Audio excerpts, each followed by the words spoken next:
Hello, good evening. The European Union Notification of Withdrawal Bill has been produced after the Supreme Court ruled legislation would be necessary. Jeremy Corbyn has ordered Labour MPs to back the bill, which will give the PM the power to trigger Brexit under Article 50 of the Lisbon Treaty. Prime Minister Theresa May has promised to do this by the end of March. The government was forced to draw up the legislation after losing an appeal at the Supreme Court on Tuesday, when judges ruled that Parliament must give permission to start the Brexit process.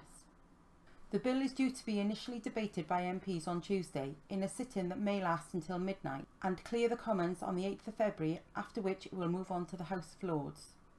Mr Corbyn said that Labour MPs would face a three-line whip to vote in favour of the bill. He said he understood the pressures and issues members faced, but called upon them to unite around important issues and not to block Article 50, but to make sure it goes through next week. Frontbench members of parties are generally expected to resign from their post if they decide to defy a three-line whip. As well as the bill, on Wednesday, Prime Minister Theresa May announced the government would set out more details of its Brexit plans in a formal policy document.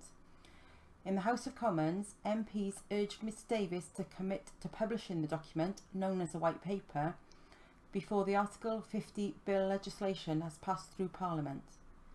Mr Davis said the question involved slightly separate issues. The Article 50 bill, he said, was about carrying out the will of the British people, adding that the white paper would be published as expeditious as possible. The Liberal Democrats have vowed to oppose Article 50 unless there is a guarantee of another referendum on the final Brexit deal that is agreed with Brussels, while the SNP has vowed to table 50 amendments to the legislation. Taking questions from MPs, Mr Davis also said he disagreed with EU Commission Chief Negotiator Michel Barnier's view that trade talks would have to be handled separately from the Article 50 negotiations. Such a sequential approach would be not practical, he said, adding he wanted all negotiations to be completed within 2 years. This is Jo Evans reporting for BBC Wales in Cardiff.